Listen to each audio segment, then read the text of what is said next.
What's going on, guys? Spectrum here with... Guys! I don't know, sorry. Episode 4 of Pub Chat. I know we didn't do one last week, but that's because I was really busy and... I couldn't be asked. Yeah, that's his excuse. We have a guest with us this week, my buddy from uni. His name is Sean. Say hello, Sean. Hi guys, hello. Hello. I'm from Birmingham. He's from Birmingham, yeah. It's a So, beautiful accent. he's gonna be he's gonna sound really awkward and like he's gonna go and rob a shop or something at some point, so... I find that offensive. in my defense, I lived in Birmingham for 4 years as well, so, you know, I kind of just insulted myself in a sense. You lived in Birmingham for 4 years, that means you experienced it. You're fine, carry on. Exactly. Just how beautiful it is. Yeah, This too. that's exactly how I would put it, yeah. Alright, so, Sean, first off, uni's finally finished, well, for like 3 weeks. Well, it's near enough finally finished anyway. I mean, we only have about a month after Easter, so I'm looking Yeah, I forward know. to 5 months summer we get. You technically finished, like, yesterday. Whoa. Lovely. Alright. Carry I find on. that offensive.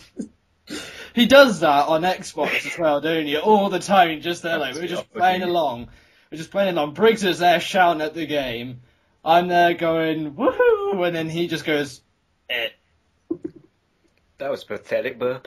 It's because I wasn't preparing. But anyway, back on what we were just talking about. Yeah, so it's pretty much nearly done. But you technically finished on, like, Wednesday, Thursday? I got my radio assignment out of the way, handed in all my work, so... Because we didn't have it, sitting here 2 days. We didn't have a lecture today, did we? Because we finished Andy's stuff, like, the beginning of the week. Yeah, I pretty much haven't been in the past 2 days. I mean, it's been a fantastic kind of time to play unbelievable amounts of iOS games. That's you and your iOS. You're just constantly posting pictures from what is it? Draw something? That's what it's called? Yeah. Well, I picked up the iPhone 4S, didn't I? So yeah, that's true. Beautiful Retina display. Fantastic. I'm pretty sure Draw Something is paint for retards. That's all it is. Yeah, but it's multiplayer paint for retards. That's the key thing. I can just... I can just draw pictures on Paint and upload them to PhotoBucket. What's the difference? Well, it's doing really popular, actually. I mean, it just got bought for 200 million, didn't it, by Zynga, which is quite impressive. It's kind of one of those games that just all of a sudden becomes fantastic. I just find it kind of stupid because it's the exact same thing as the Words for Friends, which is basically Scrabble. Well, it's the same kind of concept of a play-your-own-pace game, but I don't know, it's a bit different. It's drawing one Scrabble, do you know what I mean? It's good. I think they're kind of becoming popular, the play-your-own-pace games. Like Hero Academy is a similar type game, except it's kind of like a strategy, fantasy archetype type game where you have like mages. It's kind of like chess. It's a similar type. Sounds like World of Warcraft. It might sound terribly dull, but it's fantastic. I've been really getting into it. Speaking of which, the Mists of Pandaria beta came out this week, didn't it? Oh, yes, it did. Have you been playing it? I haven't been playing it, no, but I've been watching the videos excessively. It's weird because it's a character creation, to be fair, but yeah, every person I know who plays World of Warcraft who's like actually a fan of it has not yet played the beta. I'm sort of like, I'm not quite sure how that makes any sense, but okay. I mean, I'll be honest, I'm not exactly sure how you get into the Mists beta. I think it was kind of given away as part of the original World of Warcraft for about 12 billion hours. That's how you get into the beta. Yeah. I think you had to buy the year pass. Like they did this thing where you could buy a year's worth of World of Warcraft and you would get Diablo 3 free when it came out. But like you prepay for the year in one go. And I think you get Mist beta with that. But I'm not sure. That sounds like a business model that's very similar to something else that we all signed up at the beginning of sort of September time. I wonder what that could be. There's a big black box sitting on my shelf that has the letters M and a W, and then the number 3 that reminds me exactly what this is. This is the game that I sold. Yeah, and then you bought back, you sold, and then you bought back. Oh. Yeah, and it's still shit. Yeah. We can talk about that if you like. Alright. There's nothing to talk about, game or shit. It's not that bad. I think it's got a pretty bad rep. And I was kind of I disappointed it didn't win anything at the BAFTAs. Oh, that I didn't care about because I mean, if they of course, it didn't win anything at the BAFTAs. It's already won Shooter of the Year. That's true. Then again, Skyrim didn't win anything at the BAFTAs, so which is very surprising. I thought that would get Game of the Year. Yeah. But then again, he did go up against Portal 2, which had free DLC, so I'm not quite sure. Yeah, I'm sure that's why Portal 2 won Game of the Year. I'm sure Free that's DLC. the reason. Definitely. No, but Portal games, or the Portal series now is incredibly popular. Do you know what I mean? As a year for starting the BAFTAs, this was definitely a good one. You have to admit. Well, we had LA Noire, Skyrim, Battlefield 3, Modern Warfare 3, still a big title, even if you don't like it. What else we had? On sheer numbers alone, it's, fantastic successful. Mass Effect 3 was 2012, wasn't it? So 2011 was with this BAFTAs, so... There's a big hoo-ha about Mass Effect 3 now, isn't there, about the ending as well? Is there? I wasn't paying any attention. Oh, but apparently, I haven't played it. I mean, I played Mass Effect 1, but I haven't played 2 or 3. But at the end, apparently, it's just a really, really terrible ending, and there's been a massive fan backlash. And now the company that makes it are actually saying they're going to, patch in, maybe, a new ending and, kind of fix it so it's less shit. Like a DLC ending. Well, do you know what? The same thing, I guess on a different level, happened for Final Fantasy 13 too. Like the ending, I don't have the game. I was watching a Let's Play, but even the guy I was watching playing it wasn't expecting that ending. It was just sort of like, okay, not quite sure what's happening here, and everyone was like, well, maybe it's going to change with DLC or something, but it's looking more like they're going to just bring in Final Fantasy 13-3. Am I right in saying Final Fantasy 13-2 was the remake of Final Fantasy 13-1 because it was so terrible? No, it's it's a sequel. Oh, didn't they do that though? They didn't do that with one of them. I'm not liking this at all because basically now it's just more so basically now anything that people aren't happy with now, they can just complain about it and suddenly it will get changed. Yeah. That is something I have to bring up, is that so many, well, not so many people, but there is a definite negative section of the gaming community who would just sit there, complain about everything that's wrong, not think of a way themselves to fix it, and just constantly ask the company who makes it, just constantly bombard them with requests to patch it. Like, Infinity Ward's a good example. Like, they're sitting there actually putting out decent support compared to what they used to do, and now everyone's still... they patched the FMG9s twice, and people are still complaining about them. But see, because they're putting out all these updates, suddenly they think in their heads that means Modern Warfare 3, it's better than 1 and 2, because we're updating it and we're fixing it. I think it works on two levels, and it's kind of good and bad, because it's good that the developers are listening to the gamers, they're listening to the community, finding out what they want with what's wrong with the game. But at the same time, most of the time these things are kind of the vocal minority, aren't they? Where you have a small group of people on the internet making a big noise, where you have a lot of people actually that are quite content with the game, and they don't feel like they need to make the fuss about it, do you know what I mean? And so it seems like a lot of people are negative about it, but really, for the most part, most people are happy with it. YouTube's a big problem as well, because if you look at the game from a YouTuber's perspective, it's so much harder to get those big number gameplays, because every time you're on that kill streak, someone just pops up behind you and kills you. And the whole point is that it gives players who are those players who have, in previous CODs, would have to run all the way across the map to try and find someone, get there, and then die because they're no good at the game. It gives them that... it doesn't make them better at the game, it just gives them the chance to get a grab hold of it. So every YouTuber hates it for that fact. But because they're saying, oh yeah, it's shit constantly, it kind of gets subscribers and all that to think on the same lines. It's influenced them, and so it kind of has a knock-on effect. So that's why... I suppose conformists on YouTube. Yeah. It's Nathan. Hey, a conformist. Perhaps it could be said that using YouTube is conformist in itself. To be fair, I just stopped making YouTube. I just put out a video saying I would stop making YouTube videos. So touche.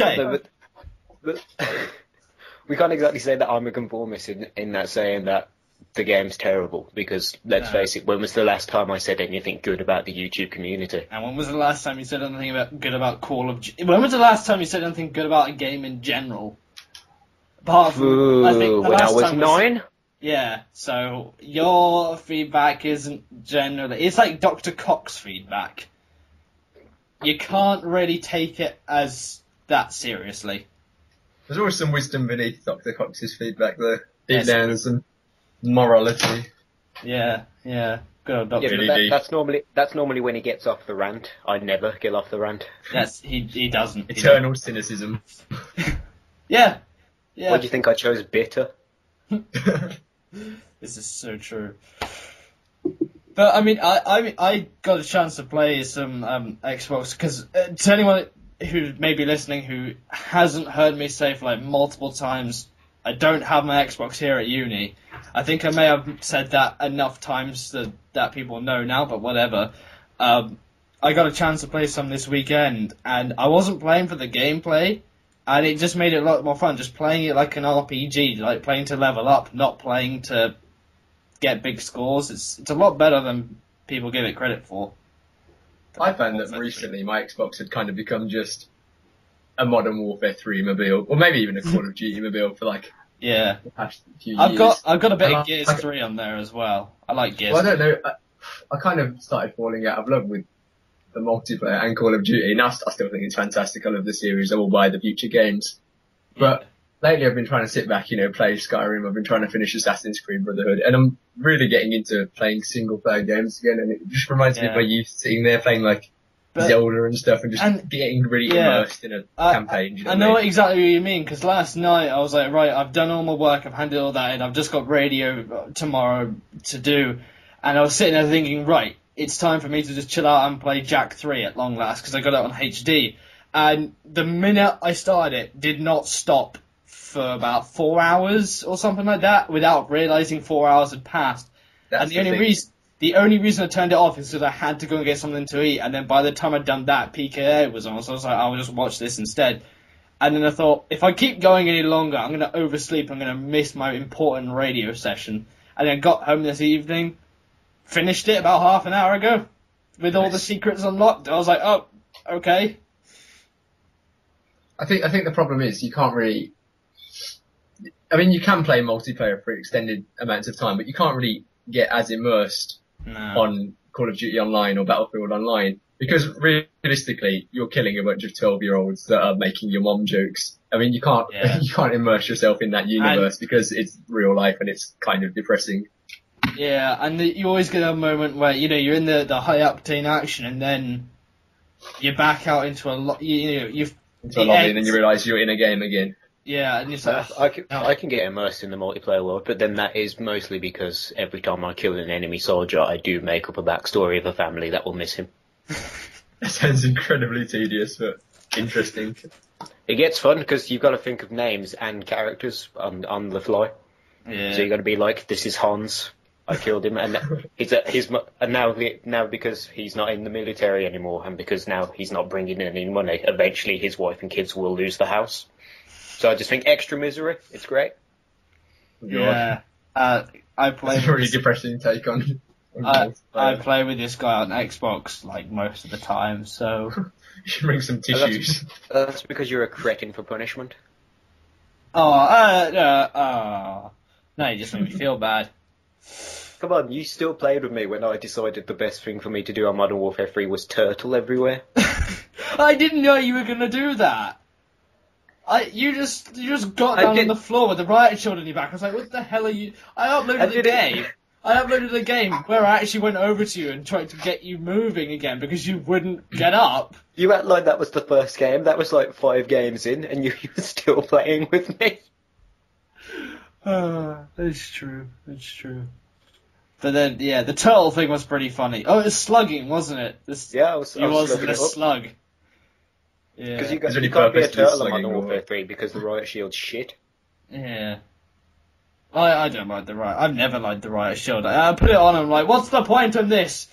It's one of those things that annoys me when other people have it, and I'm one of those players that if it annoys me when someone else is using it, I won't use it. Well, the thing I is, wouldn't use Juggernaut on Call of Duty 4. I wouldn't use noob tubes because I know how it feels to get killed by that, and it makes me so angry that I don't want to pick that on someone else. I don't have that big of a problem with Juggernaut when I've played COD 4. I'm just like, I have decent enough aim that this doesn't bother me. But like, I can imagine how it's annoying for the sniping community, and I can imagine how it's annoying. Fuck them. Yeah, they almost ruined Black Ops by making quick scoping good again. I don't think I'd love Black Ops as much if they made the snipers like they did in Modern Warfare 2. I don't know why people are still trying with that. I don't know why people are still trying with trick shots and everything. Apparently, most of them fake them in their montages anyway. Yeah. Well, people are trick shotting on Black Ops. No, Modern Warfare 3, Modern Warfare 2, and everything. Yeah. It was removed in Black Ops, wasn't it? I have to say, I've seen a bunch more snipers now who aren't quick scoping on Modern Warfare 3. They're playing a lot more conservatively, like a Battlefield style sniper than they. It's the rule. It's the rules to join FaZe. You don't have to be good at sniping. You just need to be a good editor. That's a good point. He makes a good point. Or Optic, either one. Yeah, sniping's been quite weird on Modern Warfare 3 because most of the maps are quite small and compact. You know what I mean? It's very close quarters, fast-paced combat. Liberation is quite good, and Black Box as well. I found is actually quite good. I don't know if you played Black Box yet. Black Box, it's very good fun for sniping. It's the great thing about Black Box is even though it's like it's more of a sniper map. They are so easy to like fuck up on that map. Like, the snipers have no general sense of where they are on that map at the moment. You just sneak up behind them like, hello, I have an ace. That'll change over time though. That's like every map really, isn't it? I don't know because because at the moment, well, I guess today it's now in the regular playlist because it's been dropped like as a collection, but when it was an Elite, you'd think the players in Elite knew what the hell they were doing, and the map has been out for a while now, so I don't know, I was still a bit like, I was learning the map myself, and I was still playing kids who had no idea what the hell they were doing. I mean, I played about 3 games on it, and I feel like by the end of the 3rd game, I had a pretty good grasp of kind of where everything was, and where the power points were, and where you could get some nice shots. I don't know, I quite liked it, it looks nice. I find that daytime maps look nicer anyway. Like the rainy ones tend to be the ones. It looks like Black Box to me looks like a state as it should have been, nice and bright houses, but with more houses. I feel like it's laid out better as well. It just feels like it's good for every game type. Do you know what I mean? I can't really fault it. It's probably maybe actually one of my favourite maps on Modern Warfare. Liberation, on the other hand, Liberation is terrible. It's disgusting. And I hate it. I'm so strongly opposed to Liberation. I might write a feature article on how much I hate Liberation. I've been thinking about blogging, frankly, because I'm like, I can't be bothered to make videos, but I still want to talk about it. So I was like, I might as well just write it down somewhere. I thought, well, do a blog for it.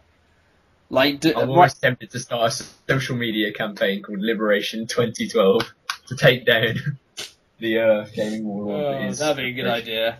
But then, of course, you get a bit of a backlash and you get put in prison for masturbating in public. Oh god, that article was so perfect for the situation.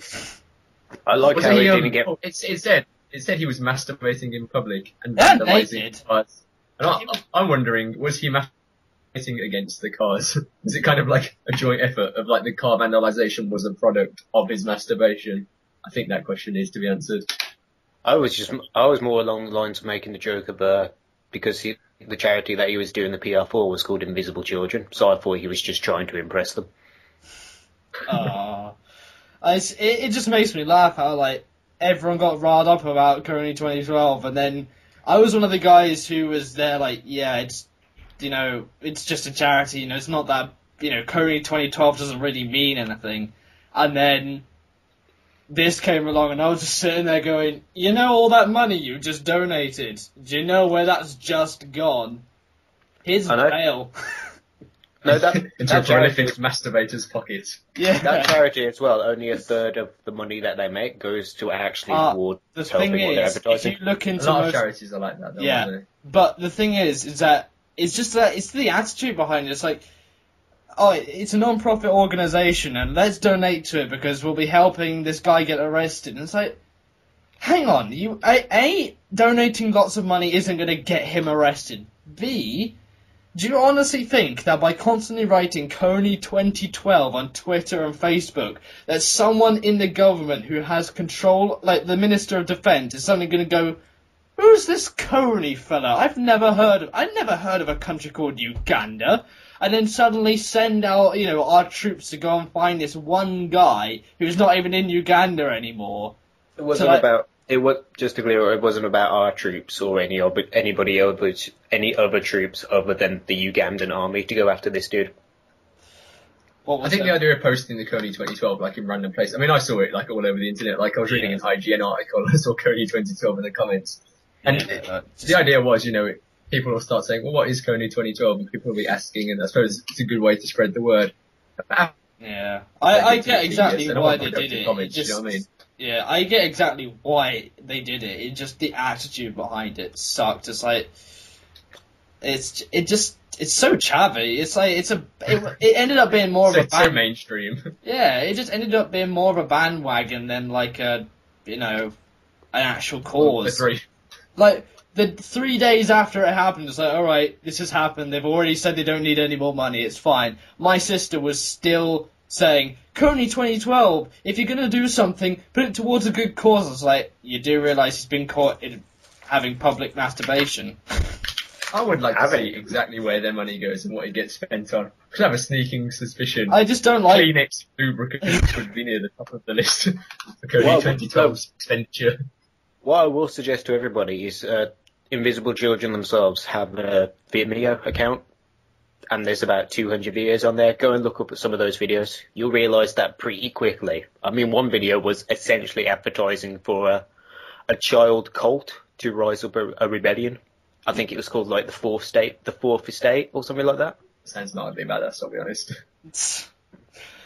An army of little children. No, but it was just basically getting a young... Maybe that's where Kony got his idea. Oh my god. That's a badass idea. Let's enslave some kids. Oh god, exactly. This is terrible, I'm going to hell. Even though he had this idea like 20 years ago. From somewhere though. Maybe he was inspired by Pokemon and wanted to collect a team 20 years ago? Pokemon wasn't around 20 years ago. Maybe Pokemon was inspired by him. I don't know, Pokemon's approaching 20 years now though, definitely. I know that the other day... It was 90 something, wasn't it? It was... 95 in Japan. Yeah. It's like 3 more years. That's making me feel really old. Yeah, I know the other day it was the 9th anniversary of Ruby and Sapphire being released in the, like UK and US. Ooh. A little bit. So, on the birthday, is it just me, or does it feel like every 2 years we celebrate Sonic's 20th birthday? No, it doesn't for me, but okay. Because I'm pretty sure almost... I thought it was 25th this year. Let's see, but like I felt like 5 years ago it was the 20th, and then 5 years ago before that it was the 20th. It seems like literally every year we celebrate another 2 years of Sonic. It's really weird. It's true. I know what you mean. And it feels like there'll be this quiet moment where we just get brand new stuff, and then eventually there'll be this massive rush of like anniversaries. So like Star Wars 50th anniversary, Mercedes. It won't necessarily be like film or games, or it'd be like, I don't know, Mercedes. Now in 3D. Yeah, and they'll release like a classic car again, and they'll release a classic film again, and it's like, what's going on in the world? For the Cars anniversary, they'll just release like a car that takes all the best bits from the previous cars and just puts them into one. Or a 3D movie about the car. That's where the money is. No, but like Top Gear in 3D.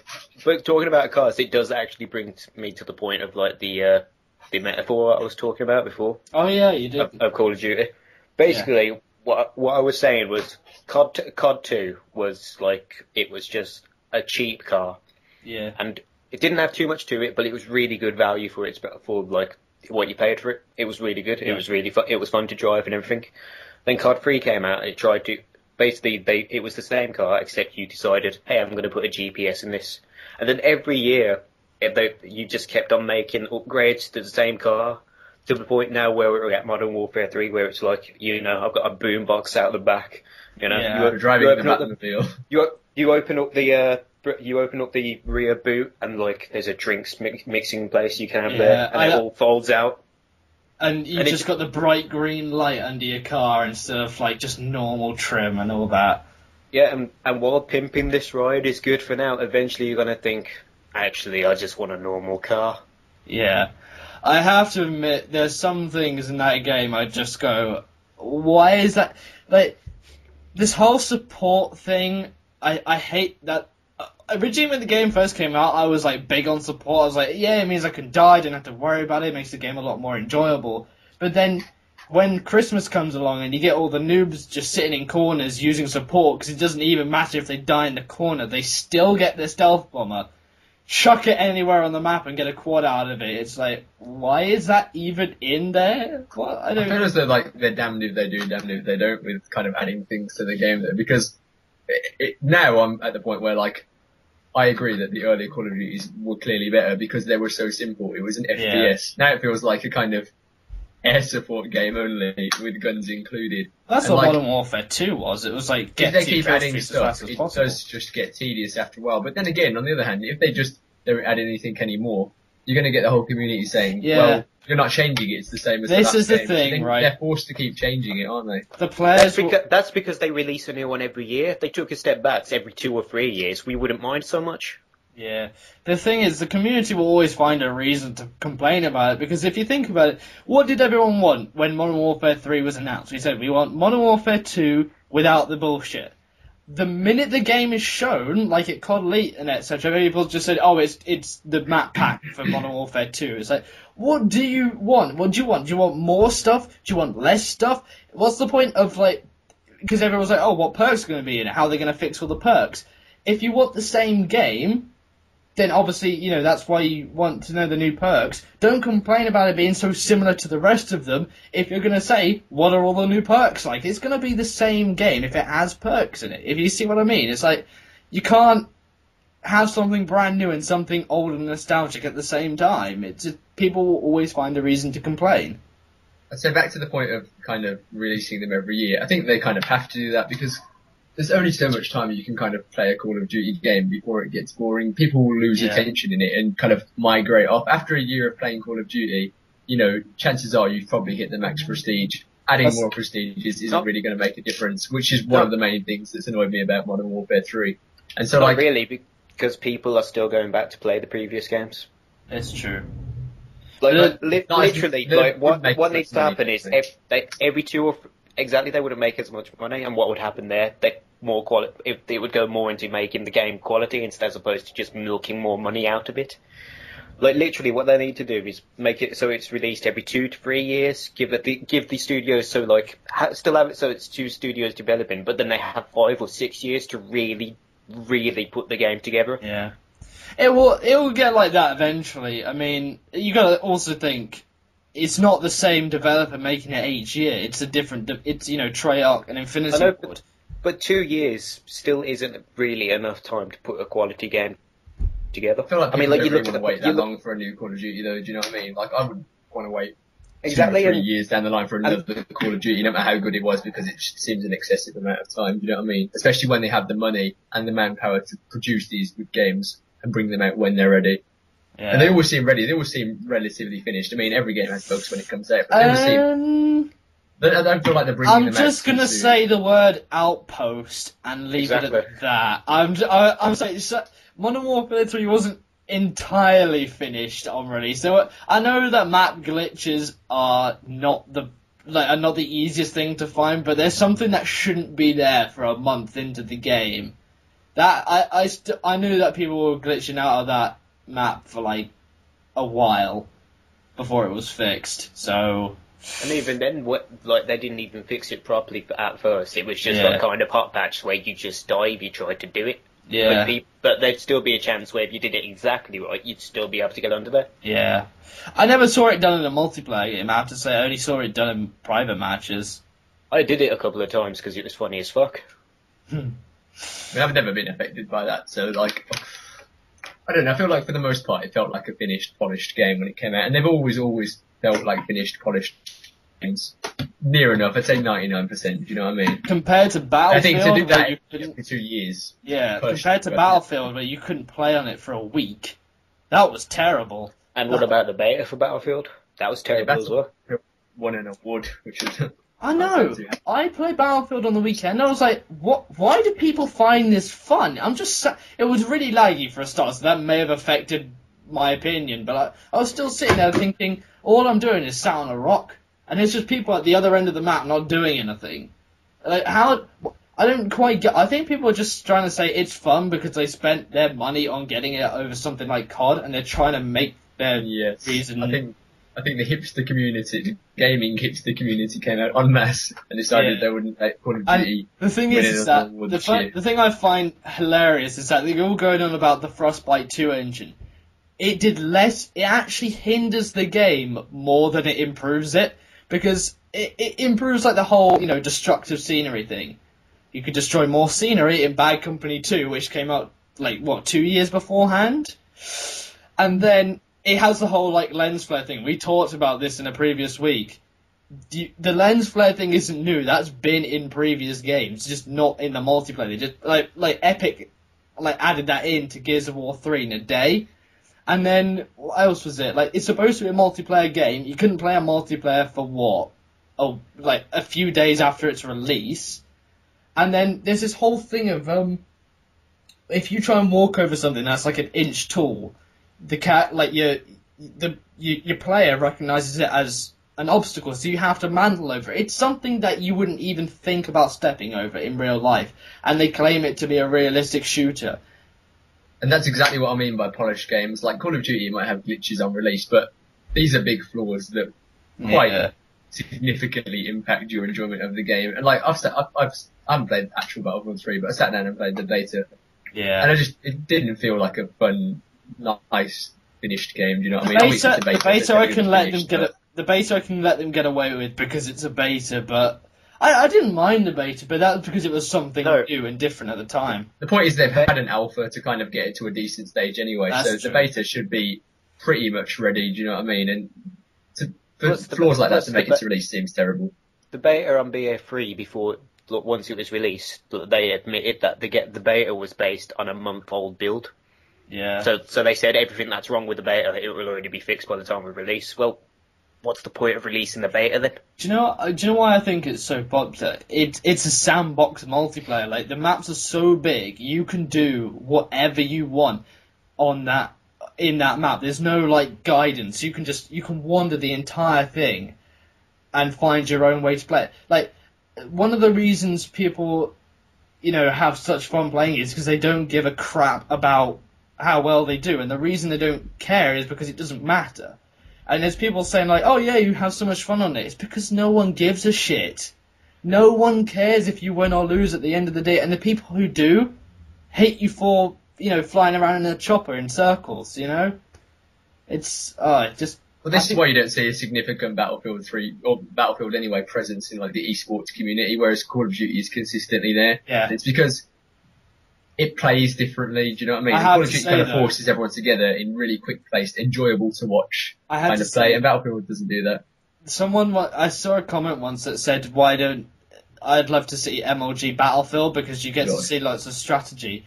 I'm thinking, does Battlefield even have a private match mode? You have to have, does it? Oh, I didn't know that. PC version, yeah. Oh, PC. Yeah, that doesn't help the console players, does it? I also find that kind of idea of strategy weird anyway.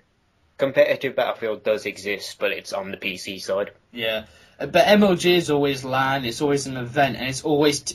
Could you imagine trying to hold an entire, a big tournament with full teams of Battlefield 3 players? There's 8 people per team. Do you imagine how big that tournament would be? How insane?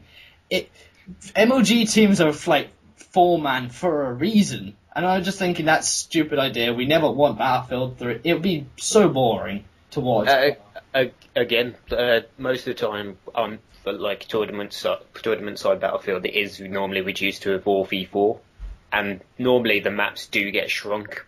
So the boundaries of the map are smaller. So you get that in 10 seconds you'll die if you go out this direction.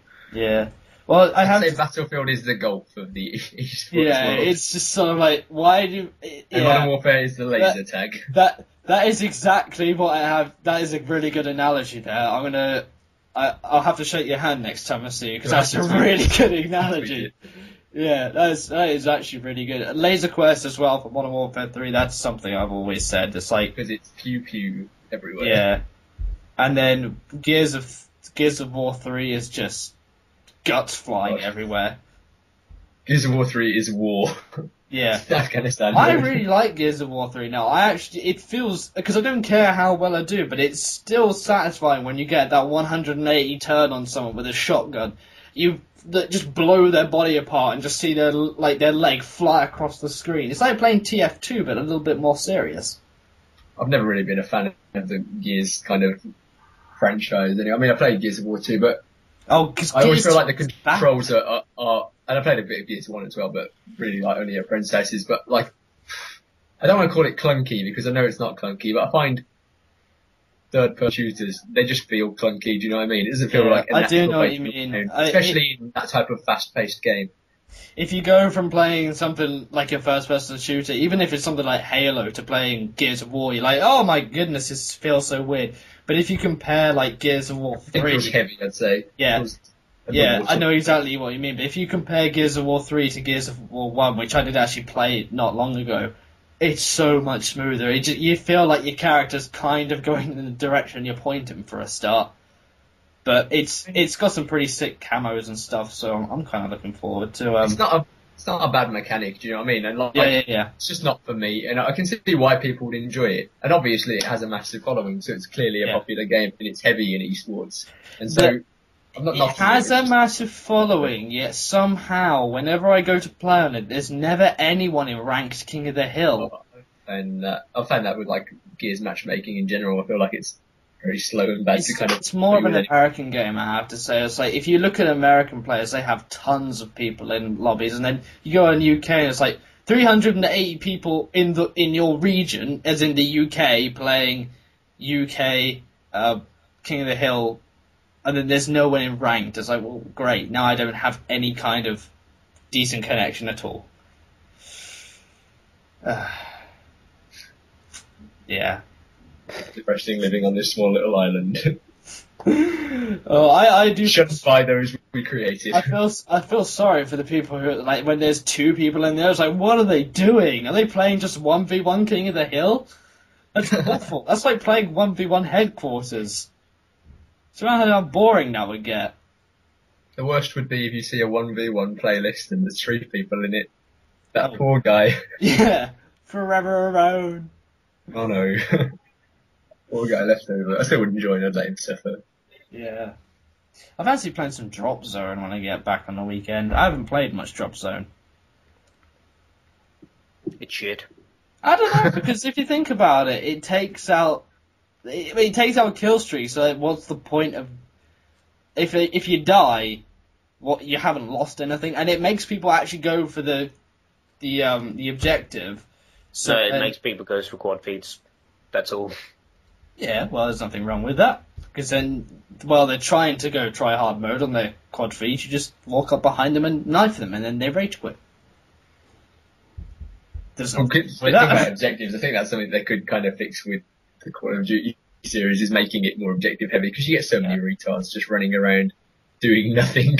Yeah, like I feel like they could quite easily just take kill streaks, multiply the points you get by 10 for objective stuff. Here's the thing, to get people doing it. I had this idea the other night. First off, take kill streaks out of the game, because it just makes people sit back and camp. Then, or at least make it also like none of them are lethal. Just make it all things like, you know, UAV, counter UAV, all that. I'd rather just a separate playlist for it. Do you know what I mean? Like bare bones is kind of underrepresented. Do you know what I mean? It's not really good. But then it just take out TDM. Take up TDM, because then it's just like that's the main game mode is kill whoring. Therefore, in every other game mode, it becomes about kill whoring. Maybe like if they set in something where like you have to play 10 objective games to play a game of TDM or something, or you have to play a certain number in a week to unlock TDM as a mode. Do you know what I mean? So it does force people to get in an objective mindset rather than just kill whoring. If you just said straight up, there's no kill whoring, then you'll lose a lot of players, but then I think you'll keep the community who actually want to contribute something to the game. I mean, I love TDM. I think it's it's probably one of my favourite game types. So, like, I wouldn't want to see it kind of. I had to say, The office wasn't in there, definitely. I'd like playing it if I didn't have to constantly back out of domination. So I think I might start playing Mercenary a bit more, just so I don't have to go up against teams. I get to face the not so great players, and then I get domination, TDM, and kill confirmed in a cycle. That's definitely a problem, because it can be crippling when you kind of against the clan, because it's Yeah. very, very difficult to take them out. And it makes sense, you know, there's not much they can do about it. Like, they can't, like, I don't know what they could do about it, but Yeah.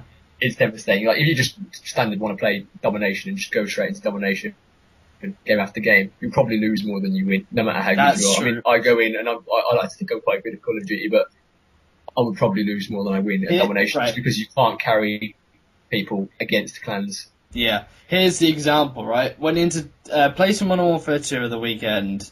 Went to TDM, won every single game, no matter what the enemies were doing. You know, they were noob tubing, using one-man army, danger close, all that. We still won. They all went negative KDs. We still won. But it was a bit irritating. But I think I won every single match from Modern Warfare 2 I was on.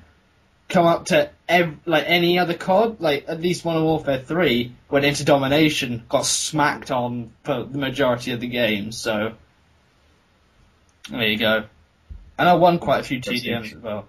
I mean, I played a TDM one weekend. It wasn't a great match for me. I was tempted to upload it just for the sake of like the novelty of what my teammates were doing. You know, Resistance, that middle building. Yes. If you looked at the minimap at one point, I was the only member of my team not in that building. They were all just in that back room. I was thinking, why are you playing like this? If they walk in there with an RPG, you're screwed. It will literally just, it'd be a massacre of epic proportions. You're going to get montaged upon. It's depressing that you have to deal with bad kids. Yeah. It's always depressing. We still won that Call lobby. of Duty seems to have more bad kids than any other franchise, I'll be honest. It's the most popular. Well, yeah, I suppose. And also, it's got a weird curve of skill, and it's hard to kind of get really good at Call of Duty. So for the most part, people are mostly really below average, and then it shoots up at the end of the curve. Easiest to play, not hardest to master, but it's still pretty. Yeah. Whereas Halo 3 is unbelievably difficult to master, and all the Halo games, I mean, it's got a really differently shaped curve, where most of the time you're playing against pretty good people. It's like when I first started playing Halo Reach, I was like, oh, the kills aren't as difficult to get as I thought they would be, and then you try and actually get consistently good gameplays, and it's just like, oh my goodness, the hell is going on right here? Like, when you get to come up against a really good clan in that game, the strats they'll be pulling off, it blows anything you see on Call of Duty out of the water, because people can lock down Call of Duty, Halo like mad, with like perfect fours, and it's just depressing. Halo's had its time, though. I know they've got like another 3 games planned with 343, but I don't think it's... Well, like it's had its glory days. Yeah. I think they should have let it. Call of Duty will go the same way. I think the next time we have a new console, Call of Duty will get pushed out the limelight, and that's just how it's going to go. I think people have been a lot more negative about it now than they really should be. I feel like everyone's already accepted that Halo's kind of died, and now the next games will kind of be like their sign-off. I feel like no one's accepting that Call of Duty's slowly dying, and I feel like it'll be a long, it's definitely kind of slowly cancerous dying. death. I've no argument that it's definitely dying. I'm still looking forward to Black Ops 2, if that's in fact what it's going to be called. I don't know. I love Black Ops, and it's probably my favourite of the series so far, but I don't expect it to be nearly as popular community-wise masses-wise as the last ones have been. Did I tell you about the time when I was visiting my friend and I was talking to her about Modern Warfare 3 and she called it Black Ops 2? She said, oh, is that Black Ops 2? That's like when I was in history. When I was in history once and we were talking about it, and this was before Black Ops was released, and no, it must have been when it was released, because my history teacher hadn't yet picked it up, and he was like, oh, he was like, we were talking about it, he was saying, oh, it's not the actual follow-up to Modern Warfare 2, is it? I was like, no, it isn't. No, because it's not called Modern Warfare 3, you see. It's called Black Ops. It's not called Modern Warfare 2. I had to be said that I was a bit taken aback, because I didn't know about the whole Treyarch versus Infinity Ward thing back then.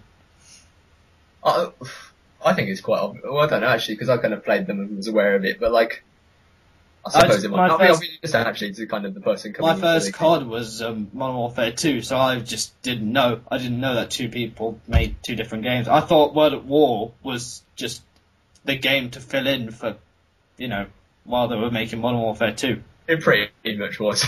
Yeah, that's true. I kind of. I like World at War. When I went back to play, apart from the hackers, I thought it was pretty good. Oh, the hackers pretty much make it unplayable now. I found like Call of Duty is even better for playing. Like World at War is pretty much dead to me. Yeah, which is a shame since it was all right for what it was. I mean, it did feel like a bit of a sloppy effort at times, but it was a good game and it did kind of give you some solid multiplayer play, but it didn't really capture my interest. You needed a little bit more skill to use some of the guns, and then the MP40 was around and kind of ruined that. Yeah, there were definitely some overpowered pieces in World of War, which is a shame.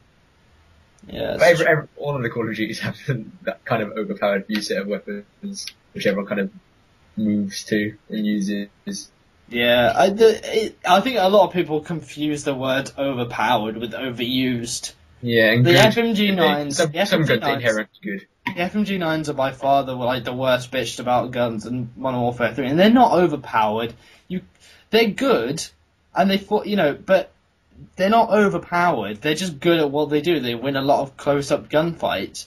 I think the problem is that the way Modern Warfare 3 is designed, it is all close-up that kind of makes them overpowered. Whereas if you take it back to a game where like the maps were kind of more open, like Call of Duty 4, they wouldn't have been as strong. Definitely not. Imagine them on freaking Wasteland in Modern Warfare 2. There'd just be people in the bunker. I mean, in the bunker completely, just camping, just sitting on that table in the bunker in the corner, and then you just see Sandy Ravage come in with his Spaz 12, be like, "Hello, boom, boom." Just take them all out. That'd have been epic to watch. I mean, it did have the dual wield Rafficas back then, and you could have dual wield SMGs back then in Modern Warfare G. You had like dual wield UMPs. Yeah, but some of those kind of combinations in Modern Warfare 2 were overpowered is a fair term for a lot of things in Modern Warfare 2. Do you know what I mean? If any game had overpowered combos, it was Modern Warfare 2, definitely. That'd be danger close. Which really let it down, I think. Marathon Lightweight Commando. Oh god. Yeah, I think we should move off the Call of Duty topic now. I feel like. Yeah. We're actually about to hit an hour long. That's pretty impressive. If we're just rambling on. I mean, skills. Yeah. Doing a Birmingham accent that has got us here. Got you your own radio show now. Fantastic. In my dream. Is it you and Dexter? We were going to do a little radio show. We didn't know what we were going to do, but like we're still considering it maybe for the actual. Just do some kind of music. Uni. Some kind of. That's what we're thinking. Some kind of like we don't know when we'll do it. We'll probably have a look next term, or maybe even next year now because it's kind of late in the game. But it's something I'd like to do. Radio space is so fun. I have to say, Martin has definitely made me not want to do radio anymore. Oh, Chris has been really inspiring. Martin is a very depressing lecturer, from what I've seen. Yeah, he's not as bad now as what he was at like the beginning of the term, but now it's just sort of like it's just it's like an inventory where he'll suck the fun out. He'll sit there and just break down everything you just did. And you're thinking, I can't do anything right while he's in the room. It's depressing. I know, it is.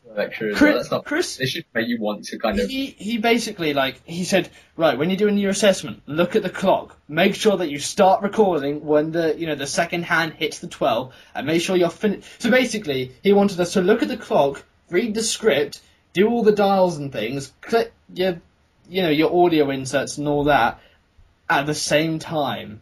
Did you not get to use the little timer that was on the? Oh yeah, we could, but he wanted us to use the clock for some reason. Oh, that's so old. That feels very typical. It feels very old school.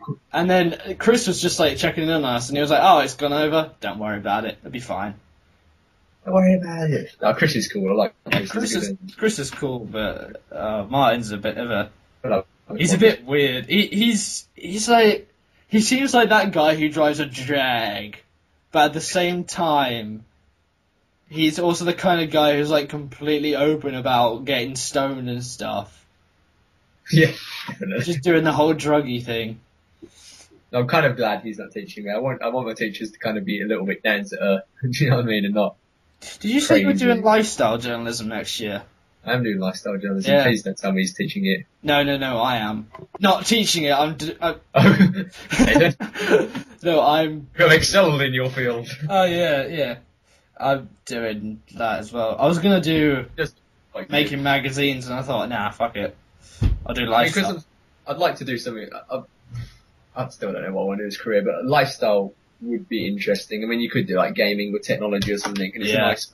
It's heavy on feature articles, and that's kind of my Yeah. favourite writing style anyway.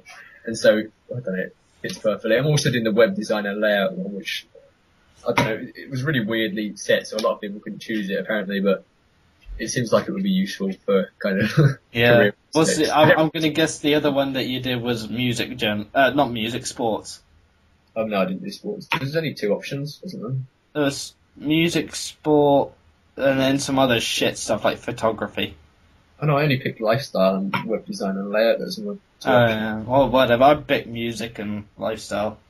Yeah, music's alright. I probably would. Just because I want to walk into a music lecture with my iPod on, and they're like, "Oh, turn off your music. It's time to learn." It's I like, didn't.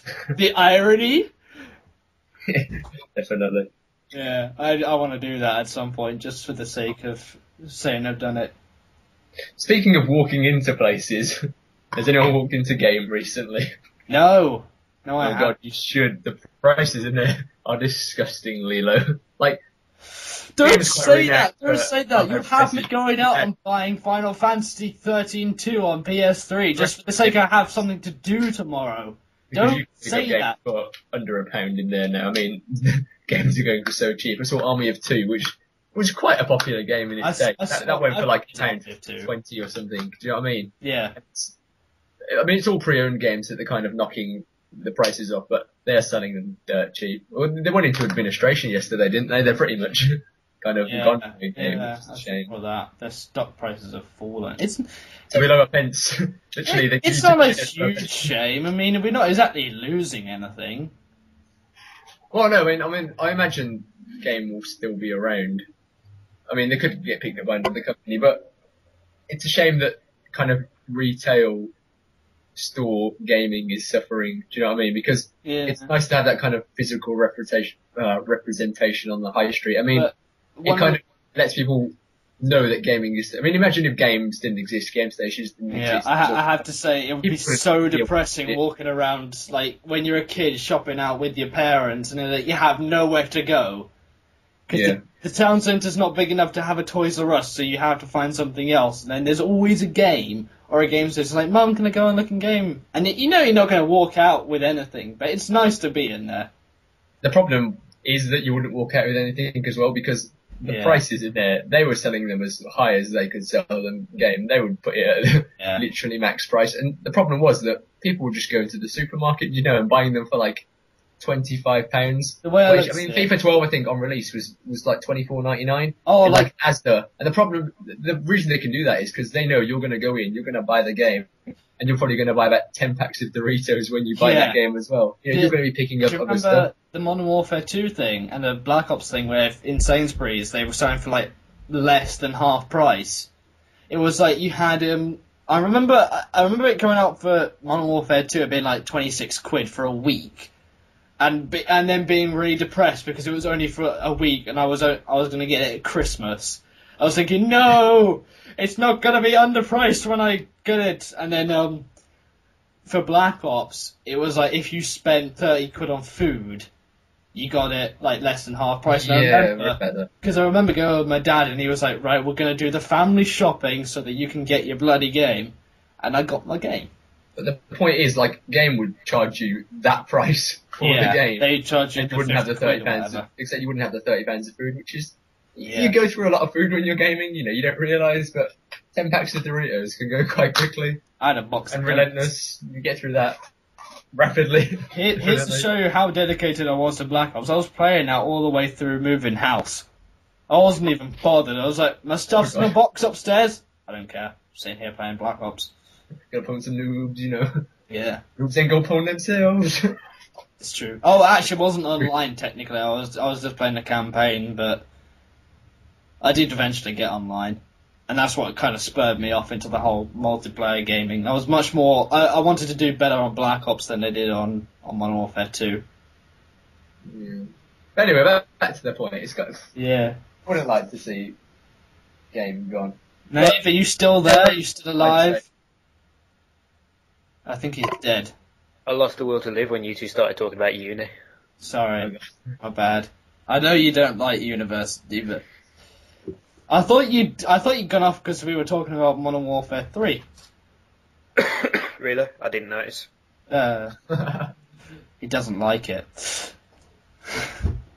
I think I'm. Even though I had like a nice session catching up with some friends today on Modern Warfare 3. It was alright. I played it for about 2 hours, but by the end of it, I was thinking I don't really like this game that much. And I think it's probably because I played the last 5 games and just Yeah. it feels too repetitive for me. I can see why people new to the franchise would enjoy it. Because if I was straight into Modern Warfare 3, I'd love it because it's quite a good game. But I have to say, if it wasn't for the fact I hadn't played Xbox for 2 months, I don't think I'd be that excited about it. I think I may end up, my new game might go into playing Gotham City Imposters because I like Batman. So it just might be my new thing. Batman didn't win an award, did it? The Bastards. Oh, Gotham City. No, Mark Hamill got Best Voice Actor for Arkham City. I think it got something else as well. I think it was nominated for a lot of big things like Best Visuals, Best Soundtrack, Game of the Year. Stephen Merchant nominated for the voice acting one as well? Yes, Stephen Merchant, Stephen Fry, Mark Hamill, the guy who does Nathan Drake. Yeah. And yeah, that's one. And then someone else as well, but a girl, but I forgot what her name was. I forgot who she plays as well, but it was in something pretty big. Do you know what made me laugh though? When they came to like multiplayer game of the year, you had obviously all the big ones like Battlefield 3, Modern Warfare 3 and all that. Yes. Little Big Planet 2. Oh, Little Big Planet picked up a few awards, didn't it? I swear. Yeah, it did do really well. Really well. The thing, and I was like, I didn't even know they had a multiplayer. But the thing that made me laugh was they had for like Battlefield 3. That clip of the guy in the jet. He jumps out the jet, kills the enemy jet with an RPG, then jumps back into his. They found that clip for They found that clip for the award ceremony. They had footage from COD Elite for Modern Warfare 3. They had actual, footage for Little Big Planet 2 and all this. For Gears 3, they had part of the campaign. It's like, that's complete. That's not the multiplayer. That is the camp. It wasn't even like co-op campaign either. It was like just single player. I was like, that's how few people play Gears of War 3 online. I realised the multiplayer was so barren of players. I have to say, if you want to play anything on Gears 3, it would have just been footage of Tumbleweed kind of rolling across It's the screen. basically either you either want to play Execution, which is like playing Search and Destroy without a bomb, or TDM, which is alright in Quick Match, but on Ranked, it's just people sitting up the top of the map with a Retro Lancer. Not so much with Sword-Offs anymore, it's mainly just the Retro, but and then King of the Hill Quick Match, which gets a little bit tiring after a while. It's still a good game. I still think it's a solid game. I feel like Gears of War is something I would be happy to give another chance to. Do you know what I mean? It's not something like Skyrim. I didn't like it first initially for the first 2 weeks I played it, but I gave it another chance and I really, really got into it. And I feel like maybe 2012 will be the year of me giving chances to games I didn't first like. Well, I mean, I didn't really like it that much at first. Now it's not so much for like the sake of doing well and getting high scores. It's just like there's so many unlockable things. And you get like all these like awesome looking guns and all the like the cool camos and like unlocking all the cool characters and stuff. There's more to it than just beasting on people. And then once you actually start getting good at it, you actually feel a lot better than getting good at say something like Battlefield. It feels like I'm actually, and you know those moments when you just turn on someone in any game, and you're just like, yes, you just got pwned. Yes, definitely. You know those moments. That's Those beautiful. moments in Gears of War, you can get one per game and you'll still enjoy it. I feel like Gears of War kills are probably the most satisfying kills out of any game. Because when you get a Gears kill, you feel like you've achieved something. Yeah. You put a lot of work into a Gears kill. Do you know what I mean? Modern Warfare Yeah. 3, you could be getting kills and not even realising. Well, a lot of the time you are getting kills and not realising with the air support. But Gears, you have to actively, try hard. Which is nice, I suppose. That's Yeah. a positive thing about the game. It's not as difficult as it was back in the original Gears, because I mean now you've got the Retro Lance and the Hammer Burst, but they kind of help you get started. The Retro Lance is in there specifically for new players, and it's a terrible, terrible gun. Like it's got so much recoil, and the bullet spread is huge, but up close when they just hip fire it and you're trying to shotgun them, it's like it's nigh impossible, but. When you get those epic Nasher versus Nasher fights, it's just so worth it. Especially That's a good word, epic, but Yeah. Gears, definitely. well, they're made by Epic, so you Oh, know. But then it's also awesome when you get a headshot on a kid with a shotgun, and then he starts teabagging you because he can't take the fact that you've just killed him. That's always fun. That happened to me the other day. He was like, I killed him once in a round, and he decided to start teabagging me the minute he got me down. Then Yeah. got killed in the process of teabagging me. I was like, that was hilarious. And then I Sweet killed, revenge. yeah, and then I killed him immediately afterwards as well. I was like, I had him in a position where I could just be sitting there teabagging him endlessly and not allow him to get up and keep him down for about, a good few seconds. But I thought, nah, fuck it. I'm gonna get killed if I do this. I'm just gonna move on. Gonna take my kill and move on. For the longest time, I kind of actually fell out of love with teabagging. That sounds like such a weird statement. Especially if you didn't know about games. Like, you Yeah. said that to a normal person, like, fell out of love with teabagging. But, like, I don't know, I hadn't done it in years. Until the other day, when I kind of went on Skyrim, put it in third-person view, Oh yeah. I realised you could dual teabag with your companion, and it looked awesome. And so now I pretty much teabag on every kill in Skyrim, and it's fantastic. And it's added like this whole new level of teabaggery to Skyrim, which kept me entertained for a few hours. So, will you teabagging, like, say if you're taking on, like, 3 enemies at once, will you teabag in the middle of then fighting the other 2? I know it's more like post kind of carnage, but I'm definitely up for some You've got to do it in the middle of war. That's when you really feel alive as teabagging. Maybe in the next 300 movie, which is being announced, we'll see some Leonidas teabagging. What's that going to be? 301? Maybe. 302. It's like 102 Dalmatians are the worst name for a sequel ever. To be fair, sequels are kind of hard. I'm sure there's like a Mickey Mouse thing coming out soon, which is called Mickey Mouse 2 something something 2, and it's got 2 2s in the title, and it just looks That's terribly bad. hard. I know. Mickey Mouse 2 Electric Boogaloo 2. That would be terrible. Or awesome. Electric Boogaloo! I don't even know what an Electric Boogaloo is. Anyway, it rings a bell though. It's something you just keep hearing around. It's a ghost that you plug into the mains. Oh. I see. An electric boogeyman, as it were. Exactly. I see. Right. Nice conversation. The madness. We become Yeah. someone suggest the topic. I don't know. Minecraft! That always works. Oh, well, actually, I've been a representative of Minecraft. I've been playing Minecraft on the iPhone 4S. I thought you hated Minecraft. It's coming I out on hated the the Xbox idea as of well. mine for Yeah, a very long time. Xbox. And it I was thought- announced. Xbox release of that game was announced 12 years ago, and now it's finally coming. Yeah, I know. I don't want it to be on. I think it'd be crap on Xbox, but whatever. It's quite addictive. I mean, I only play it in like create mode, but just building random stuff is kind of fun. Creative mode is like you go into it, thinking, yeah, I'm going to build some awesome stuff, and then you never do. It's like, this is boring. Speak for yourself, my creations are awesome. Survival mode, it's like, yeah, this is cool, but for me, it's just a game to pass the time with. Like, if I haven't got anything else better to do with my time, which I generally would if I had my Xbox with me, I'd be playing Minecraft. But other than that, it's like I don't really want to spend all my time just putting blocks down. It's like Lego. I used to love Lego as a kid. I don't want to play Lego now.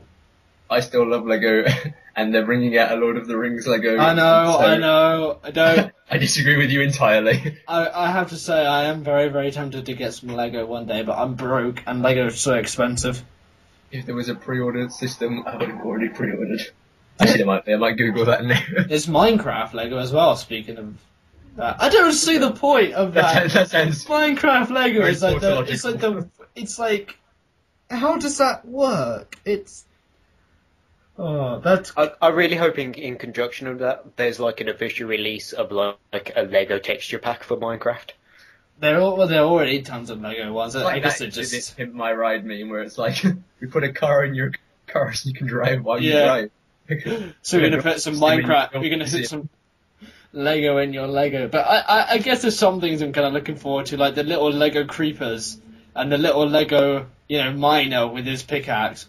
I miss the days when he was just referred to as the miner, the character, like the back in the days of like original Minecraft, and it was beta and alpha and all that, and the game was just so much simpler. And now it's like you got a hunger bar, and you've got like you got like AI that are actually clever and know what the hell they're doing, and like they can break down doors now. It's like this game is you're putting so much into it. It's robbed from what it originally used to be. It just used to be you spawn on an island and then you just expand, and that's all you were there to do. Now it's like you spawn on a big mountain and you can't go anywhere because the minute you move, you fall off and die. Imagine if Mojang hadn't been doing anything. Do you know what I mean? Yeah. Just been like sitting there, not developing, not adding to the game. Everyone would just be like, this guy's just earning money for sitting on his arse. Do you know what I mean? People kind of start resenting developers if they don't add to their games. I know you have to if they're add making to a lot it, of money. but like the whole changing scenery thing was I liked it back when it was like you just spawn on a naturally bigger island than the other islands around you, and everything kind of looked the same but different because it was randomly generated. I kind of miss that because now it feels like the world's so big, and I played on creative mode the other day. You know the new jungle. Have you seen the new jungle biomes with the massive trees? Follow the Minecraft news, but you can explain it. It's like so you've got different biomes. You've got deserts. You've got like just big flat plains. You've got mountainous areas. All that. They're now getting to the point where you could fly across the world in creative mode, and it would go from a desert to a snow biome to a jungle in that order and as a pattern. It's like, where is the massive normal bit in the middle?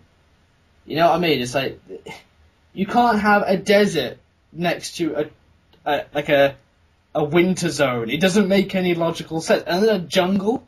What? It's just that's all it is now. It's just like big biomes, and then you finally find somewhere where you can build a decent house, and it's swarming with animals. Yeah, that makes it feel like you're in a realistic world, I suppose, and it adds a bit of life to the game. I think maybe if they... There's no deserts next to snow, Sean. It doesn't make any sense. There might be a Minecraft world. You've never been to Sweden. That's true. That's true. Oh, you sounded so dejected then, like, oh. Yeah, I've been pwned. I shall hang up my Minecrafting pickaxe forever. Yeah, I think we've hit the hour mark now, haven't we? I don't know. Yeah, I just have some general idea that we started around 7:20. It was about then, yeah. Yeah. Alright. One thing I do want to point out just really quick is I just googled desert snow. Right. And apparently there was a storm that brought snow to the Sahara Desert. Don't you feel silly now? I'm not even gonna Google that. I'm not even gonna Google it because I don't want to. Mature. I am mature Minecraft. I am completely mature. Eight. That's what's up. 8. I think I might try survival mode on Minecraft on the iPad or maybe the iPhone. I don't know. Whichever makes you feel more mainstream and hipstery. Yeah.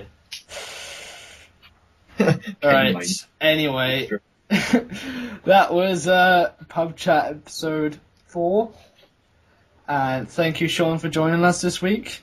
It's been good to have you on, because I've actually had someone to talk to Call of Duty about, because most of the time it's just me. Fuck you all.